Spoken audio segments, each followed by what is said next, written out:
I went through a sourcing situation today and I thought that I would make just a quick little video about it. Hopefully it's quick. I'll try. Okay, so a lot of people may or may not know how to successfully negotiate prices with private sellers. And when I say private sellers, I mean people on Facebook, buy-sell trade groups, Craigslist, that kind of thing. Where I live in central Kansas, and as a reseller, I have very few sources to work with. I think there is a Goodwill outlet maybe 2.5 hours away from me. I've never been there. I would love to go. But here locally, I have like one Goodwill, one Salvation Army, and then it's like a good hour to get to anywhere that's like a bigger consignment kind of shop. And then unfortunately in my area, there's not really a whole lot of garage sales either. So I maybe get to go to 1, 2, or 3 garage sales on a Saturday, and they're not even that great. So if I'm not finding anything at like a Goodwill retail or a Salvation Army, my only other real option is private sellers. So I have kind of figured out how to work the private seller market to my benefit when it comes to negotiating. And so I'm going to share a little bit of what I do with all of you. And it might be things that you already know already, but if not, then I hope that it kind of helps you with another sourcing option for your reselling business. So first, I want to show you what I got today. Okay. I know a lot of you guys are probably going to be like, what?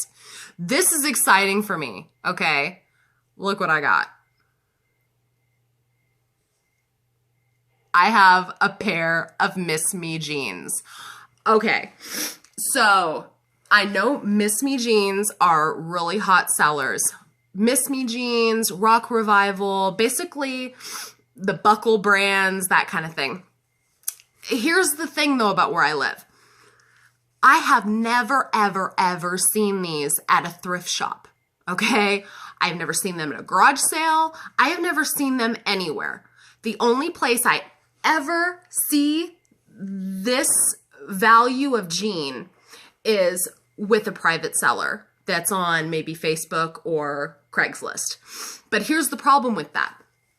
Because they're never at the thrift stores and they are never out at garage sales, it's because people know the value. And most of the time on Facebook groups and Craigslist, they're asking what you could go on eBay and buy them for. So that means you can't really make any profit as a reseller.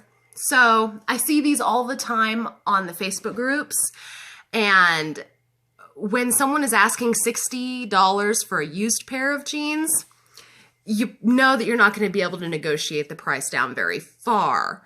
But I got these for $15. $15! I was so excited to get them for $15. Granted, this is still like 7 times what I normally pay for a pair of jeans.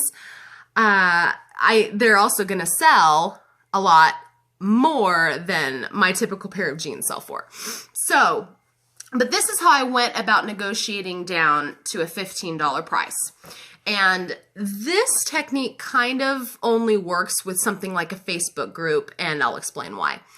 So the woman that had posted these for sale had posted them initially for $30. Okay, which is not a bad price. I've seen them for double that. But still, for $30, I might only make $5 or $10 after fees and shipping and all of that. And that's not really, for a high grade of jeans, it's just, you got to try to get better than that. So this is what I typically do. I always wait 72 hours before trying to negotiate any prices down. Now, if there's something for sale and you're trying to buy from a private seller and the price is good and you know you can make money off that price, jump on it. This 72-hour rule that I have is only for things that I know I have to negotiate the price down, or else it's not worth my time to buy it. So what I do is I wait 72 hours and I watch for, they're not warning signs, but they are signs of desperation a little bit, just a little bit. I watch for price drops. I watch to see what kind of action the comments have.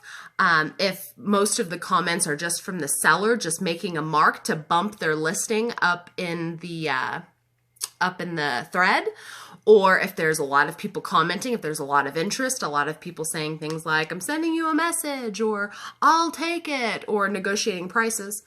Well, this listing in particular, the woman had dropped the price to $20 after about 2 days.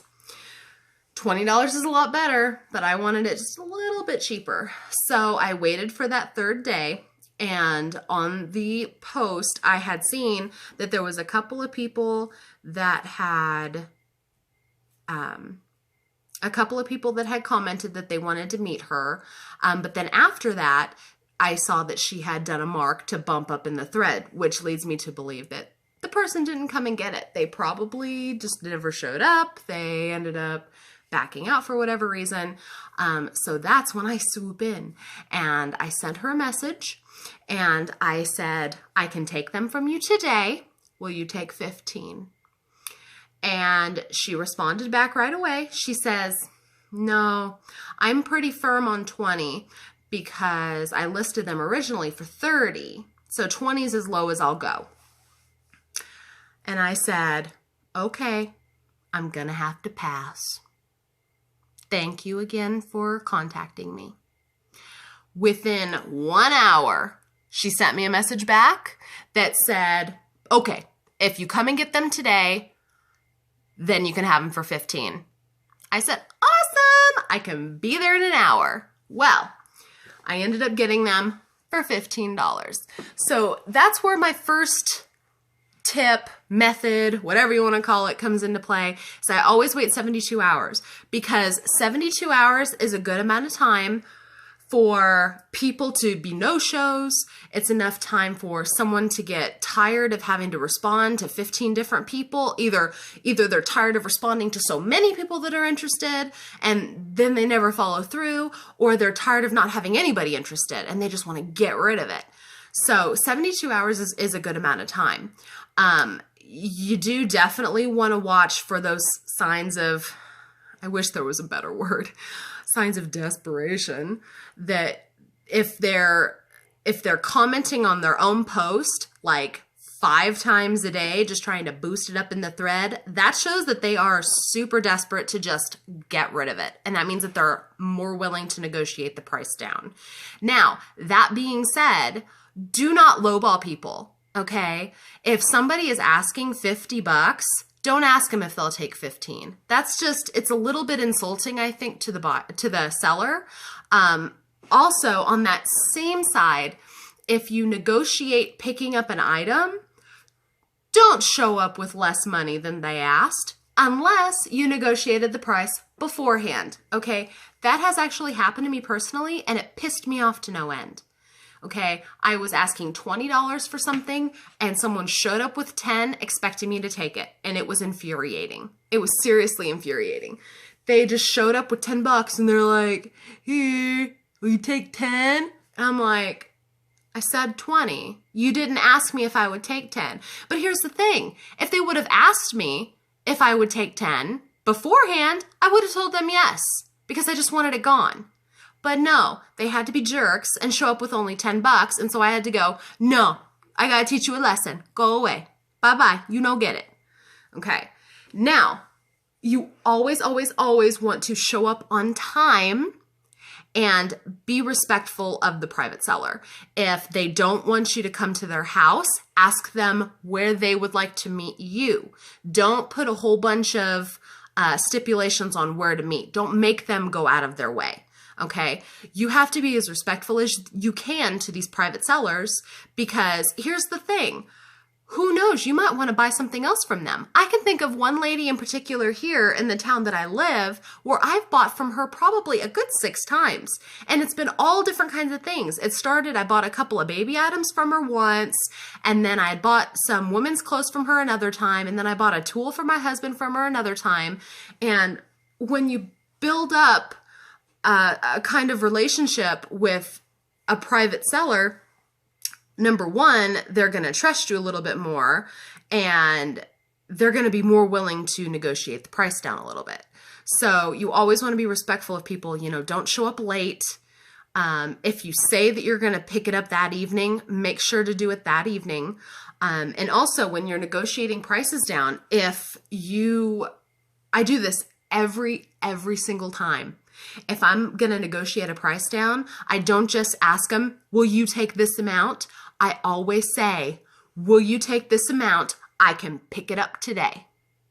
Because I've sold to people in my local area, and I swear half the time they want me to hold the item for them at least 2 or 3 days until payday, or a week even. And that is really aggravating because I did it for one person one time, and they told me that they didn't want it on payday. And I lost like 5 days where I could have sold it, and I was so aggravated. So I always tell people, will you take $15? I can pick it up today. And most of the time that I'll pick it up today is the thing that pushes them over to accept the less price, which is awesome. So if you're going to pick it up, or if you say you're going to pick it up, actually pick it up. Now, looking for all of those signs on Facebook, waiting at least 72 hours to negotiate a price down and everything, that is a lot easier on Facebook. When it comes to Craigslist, I tend to wait more like 5 days, mainly because I can't see what kind of interaction the seller is having with other people. I don't know how many emails they've received. I don't know how many people have come to meet them and not shown up. So it's more of a gamble of whether or not they want to drop their price down. So I tend to wait about 5 days with that. So when it comes to Craigslist, after about 5 days, I'll send them an email and I'll ask them first if they still have the item, because you don't want to go into the whole spiel of negotiating if they don't even have the item anymore, right? So I always wait the 5 days, and then I send them that initial email. Good evening. I was contacting you about this item. Do you still have it available? And if they respond back and say that they do, that's when I move into the, I'm very interested. I can get it from you today. Whenever works for you, will you take this? And most of the time, as long as I'm not lowballing them and insulting them, it's an absolute yes. Because after 5 days, people are more willing to just be like, just take it. Unless it's a really high value item and people don't mind holding on to them. That's the only exception. So, but that is how I go about sourcing from private sellers. It has helped me more than once save money and up my margin of profit, which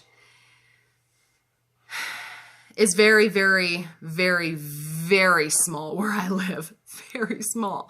I watch all of you YouTubers out there living in big cities, and you have Goodwill outlets, and you have all of these sourcing options where you're buying the most awesome clothing and items for like 50 cents and $1, and I'm stuck with Goodwill retail where it's like $3 on 50% off day, or the 50% off tags, and it's just like, and there's like no garage sales. So, but I was just so super excited to get my hands on these, because these don't show up around here that often at all. I mean, I sell a lot of American Eagle. I sell a lot of Levi's. I don't ever get Miss Me jeans. They're around here, but they're not as readily available to resell. So this is rare, and I'll probably be able to make a quick 20 bucks, if not more. So I'm really excited. So I've only been able to sell so far Rock Revival jeans that I've gotten, and I more than doubled my money. So I'm really happy with those. I've never actually sold Miss Me jeans before. So I'm really excited.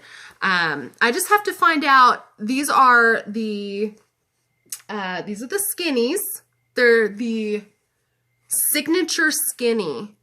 So I need to find out if I need to price these a little bit differently. I don't know if the signature skinny goes for more or less than like the boot cut or the flare. So I need to find that out. And, you know, if anybody has any other tidbits about like good brands of jeans that sell, maybe I can keep my eye out for, that would be awesome. Leave me a comment, let me know.